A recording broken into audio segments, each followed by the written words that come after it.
You know, it's about the water, tribal and non-tribal alike, is that we want to share a resource and we want to rebuild a resource. We want that resource to thrive.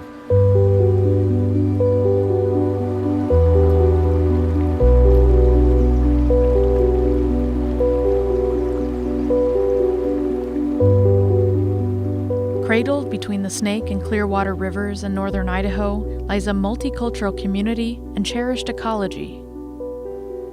The Nez Perce tribe, residents of Lewiston Orchards, and native fish, including threatened Snake River steelhead, currently share the cold water that descends from Craig Mountain in what is known as the Lewiston Orchards Project.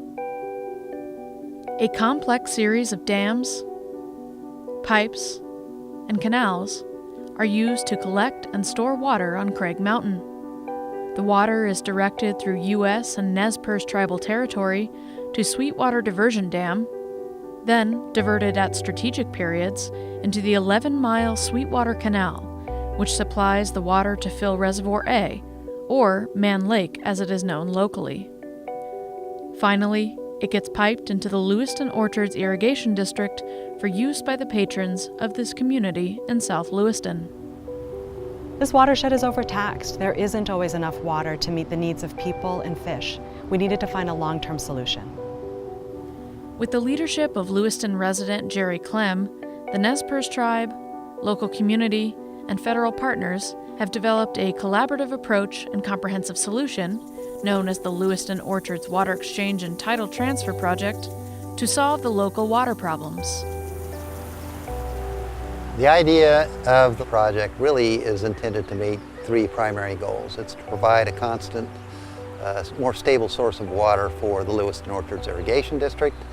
It is meant to ensure that we have water for listed steelhead, and it also is done to right some of the wrongs that were done to the Nez Perce people in taking of lands from many years ago.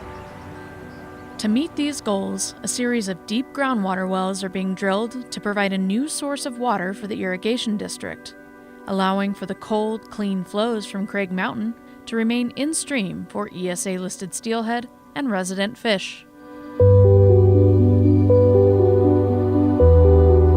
So the concept is a bucket for bucket exchange. As we are able to bring water out of the ground, we will replace that water that we're taking out of the stream. In the beginning of this, the Nez Perce tribe's on one side fighting for every drop for the fish, and the irrigation district's on the other side fighting for every drop for our patrons. And now we truly are all working for each other's benefits at this point to make sure that we come up with a solution that for our community will be here for hundreds of years.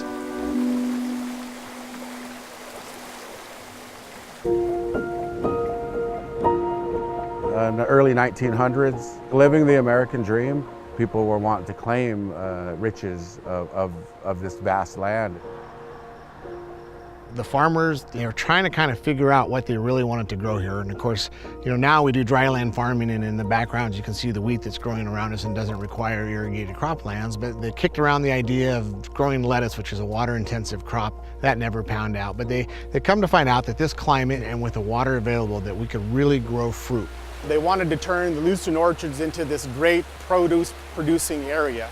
Their idea was to take water from Craig Mountain, but in order to do that, they had to go through Indian lands to do it.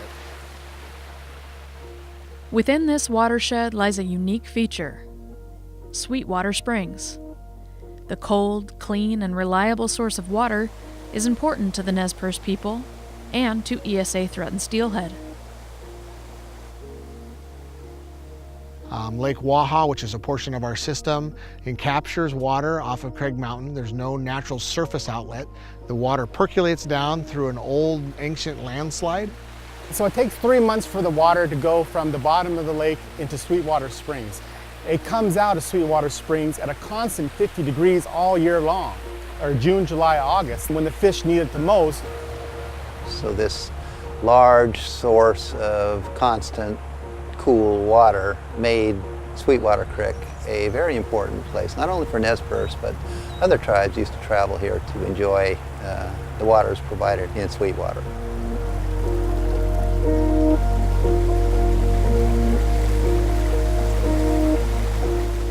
The The early private ventures that built the original infrastructure diverted much of these flows that provided critical fish habitat and were spiritually important to the Nez Perce people in order to irrigate the arid land. Seeing agricultural success, they added additional infrastructure, including Soldiers Meadow Dam, Captain John Diversion, Webb Creek Diversion, and finally, West Fork Diversion to utilize Lake Waha for additional storage and send flows downstream to provide more reliable irrigation water. In the 1940s, the Bureau of Reclamation was asked to take ownership of the project by the local community through legislative action to improve the then aging system. Reclamation repaired, improved, and rebuilt the infrastructure to deliver water to the agricultural community. This growing system led to increased diversions for irrigation, leaving little water for resident fish, ESA-listed steelhead, and other anadromous fish. Snake River steelhead are anadromous fish, which means they spawn here in creeks and tributaries and then travel out to the ocean, live there in the ocean, and then come back here to their native waters to spawn and start the cycle over.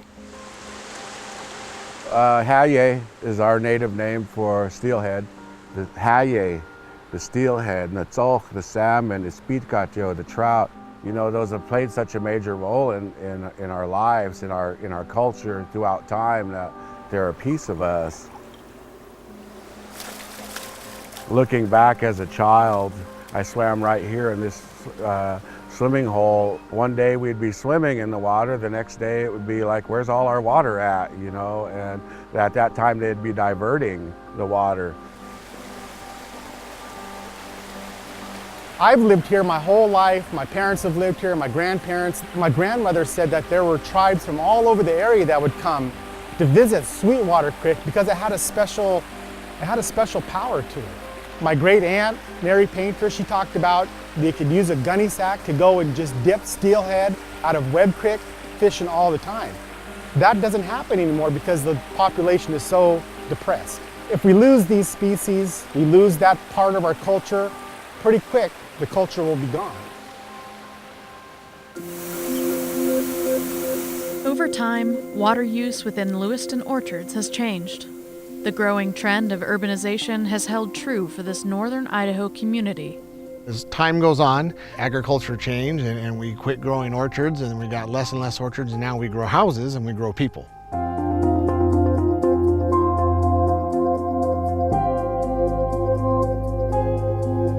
It still has an agricultural feel to the community up here. There's many people that have a hobby farm, and they might have some chickens or a goat or a sheep or even a cow that they're raising. The area has also been affected by changing hydrologic conditions in the west. We've had to deal with water restrictions and water rationing for the patrons for decades.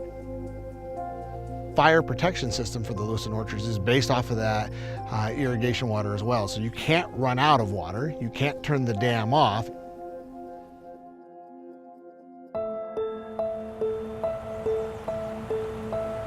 The catalyst for getting this in place was a fight. Sweetwater Creek went dry, so did Webb Creek. Steelhead need clean, cold water. They are listed under the Endangered Species Act, and you can't have its water source go dry. So we did litigate on that. The tribe was pursuing the increase of the stream flows to protect the fish, as well as resolve some of the land issues surrounding this project. We actually took them to court and we won. To meet ESA needs, the district has to maintain minimum flows for fish and fish habitat.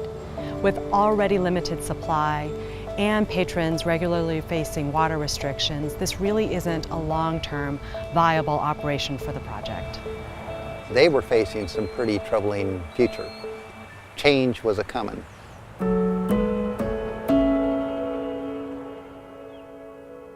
It was Jerry Clem, a local community leader, that initiated the groups getting together to find a comprehensive solution. We had a year of water shortage in the system, and it got pretty bad. And so I wrote a letter to the editor a few weeks after that. I kind of stuck in me, and I said, I got to say something. So I did.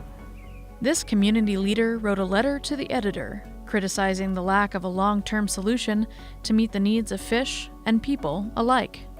But Jerry also is a person that believes if you're going to have complaints, you can't just sit on the sidelines and make those complaints. You got to step up to the plate and try to be a part of the solution.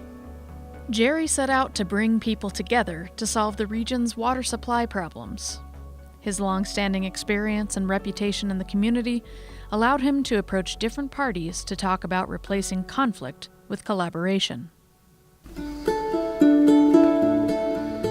Lower Clearwater Exchange Project is a coalition of folks that I put together to have a meeting to see if we could get together in our views collaboratively to solve some issues between the Nez Perce tribe and the surrounding agencies and folks that are interested in that particular area. After meeting individually with each one of them, we had a consensus that we'd have a first meeting, and the first meeting was June of 2008. Things went well, and so I planned a second meeting. The Lower Clearwater Exchange Project brought together the Nez Perce tribe, Lewiston Orchards Irrigation District, City of Lewiston, Nez Perce County, and Lewis-Clark Valley Chamber of Commerce as a unified team. You know, we've had a really good relationship the last several years with them. I think all our ideas and our goals are aligned. I'm thankful for the foundation of trust we've been able to build working together. The Lower Clearwater Exchange Project partners, the Bureau of Reclamation, and the Bureau of Indian Affairs looked at different options to increase water supply. The 4 solutions came out of it was do nothing, status quo, continue to do what we're doing, a pumping station out of the Clearwater, a pumping station out of the Snake River, or a well field. The well field was selected as the preferred alternative because we were able to construct and realize results during construction of the project, whereas had we chosen another project, we wouldn't see the results of the project until full completion. The tribes wanted to almost immediately increase the flows of these creeks and streams, and this was a great opportunity to gain that. The pilot well was constructed in 2017 to test the capability of the deep regional aquifer. We saw the results, and it proved to be able to provide the water we were hoping it would. A massive specialized drill chewed through layers of earth and hard basalt to descend 1,900 feet past the shallow aquifer, all the way down to the deep regional aquifer. So when we went out to bid, we come to find out that there's only 2 drillers in the Pacific Northwest that actually had the machinery and the capability to drill a hole this big and this deep. It was huge and massive, and the drill bit itself was taller than me and had 3 drilling heads to it. The pilot well was constructed near the Snake River, which recharges the deep regional aquifer. The water is pumped up and transported to the patrons of the irrigation district, and during periods of low water usage, the excess supply will be pumped east to fill Reservoir A as a buffer during periods of heavy usage. Additional wells will be constructed to provide enough water for the district. So after the well field is in full production, the district patrons won't be dependent on the surface water system, and the title transfer process can begin. Reclamation intends to transfer the components of the Lewiston Orchards Project from Reservoir A Dam upstream to the BIA to be held in trust for the Nez Perce tribe.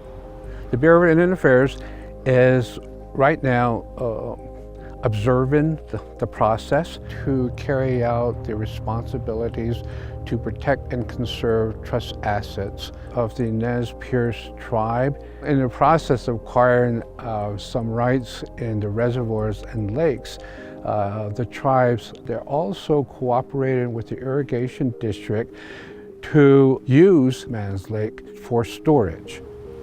And the infrastructure downstream from Reservoir A Dam will be transferred to the Lewiston Orchards Irrigation District to continue servicing their patrons. At this point, the Lewiston Orchards Project will no longer be a reclamation project. It's been pretty amazing watching the community come together. This has been going for a long time. I'm just so happy that we are where we're at today and that progress is being made. Today, we got a well-oiled machine, and I'm really proud of the way that people are going together on this. It's really good. Reclamation's proud to support a team that's finding a way to adaptively manage water locally rather than in the courts. Everybody brings their A game. We have a shared view, we're putting in the sweat, and we can see where it will go. It's a great example of people finding a solution, and one that really does satisfy kind of all of our needs.